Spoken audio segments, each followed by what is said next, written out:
Today is about helping you create email templates in Gmail as simple as 1, 2, 3.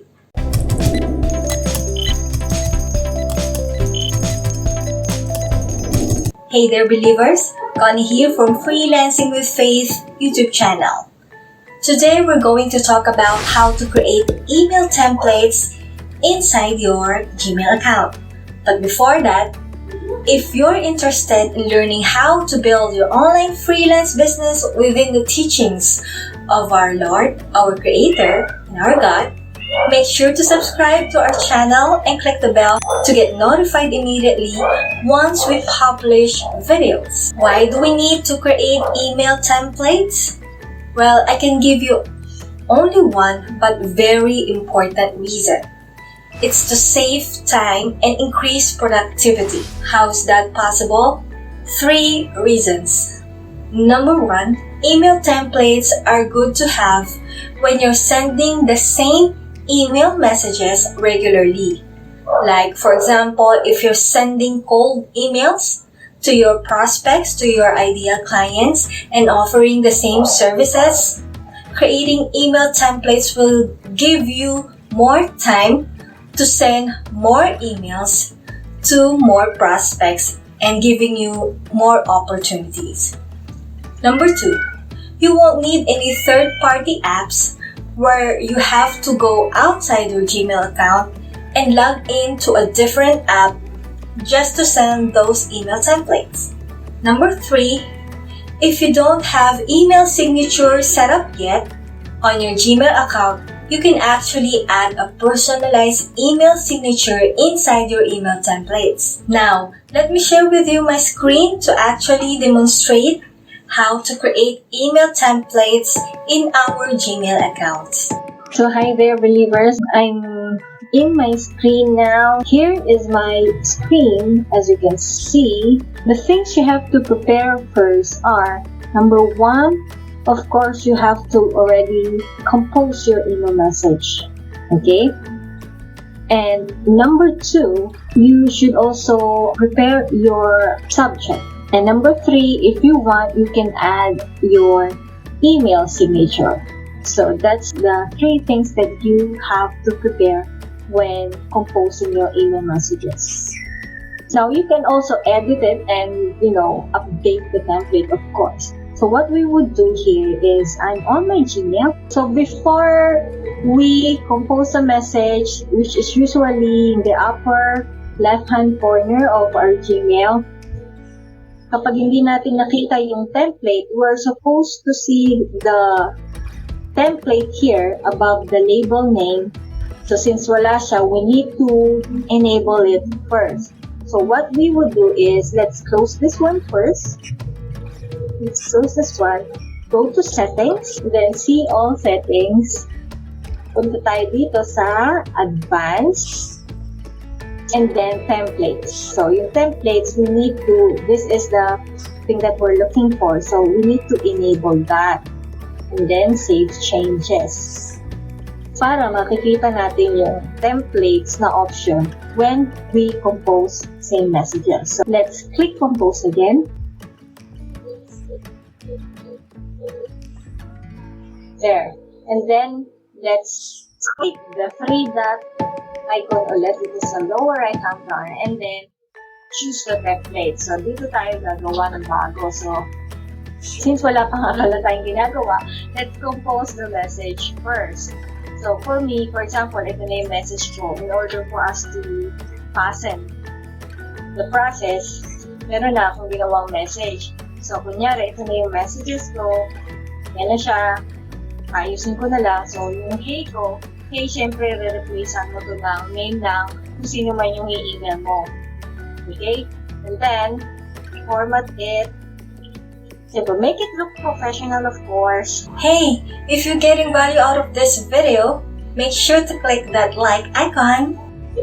For the purpose of this video, let's make it faster. So, since I don't have an email signature, we will be creating a short email signature. Below, ito dapat yung format na email signature ko. Now, so when it comes to website, i-highlight ko muna to and then i-click ko tong chain like icon to add my website, which is http colon. It's up to you if you want to add this, pero mas maganda syempre i-add mo dahil importante yan para mas madali nila kayong makita.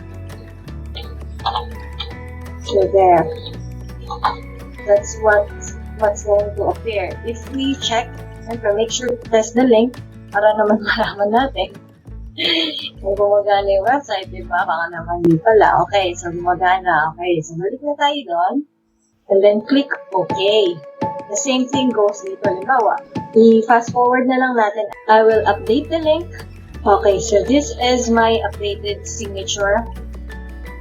So for example, I'm done with this because I will be, every time you send an email, syempre make sure that you're using the first name of the person you're emailing and not just hey, okay. And then for example, subject. Your subject is a 5-minute audit. So ito na yung lagi mong isa-send every time you have a prospect, right? Or every time you're sending the same messages to different people, to different email addresses.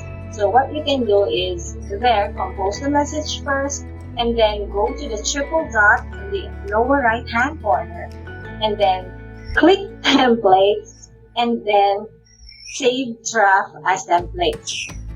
Okay? Then save as new template, and then title it, name it. Sa akin, I'll retain the 5-minute audit since it's easier to remember. I would suggest that you do the same and name your template name as the subject so you will avoid confusion. Okay? So save. Super simple, right? First, if the template is disabled, you don't see the template in the email composition window, then all you have to do is go to the advanced settings, the advanced settings, and enable the template. And then you're going to compose the messages.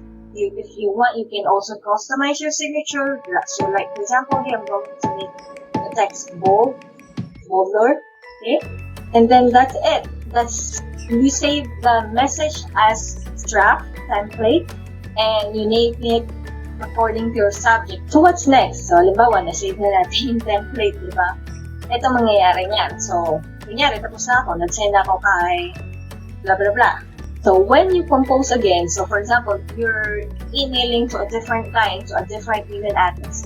So you enter that email address here, and then to make it easier, you click the body of the message, i-click mo yan, punta ka dito ulit, hanapin mo yung template mo, and then click the email template you created a while ago. And then you will see it. Kaya mas maganda siya na naka-name yung template mo as your subject because the title will automatically be the subject. So you won't have to edit that. Ang i-edit mo na lang kapag nagawa mo na yung email template mo is to add the first name of the person that you are emailing. Siyempre, naman tayo masyadong pahalata na copy-paste or ginawa natin itong email template. But this is really, you can also do this for your clients as well. So I think that's it.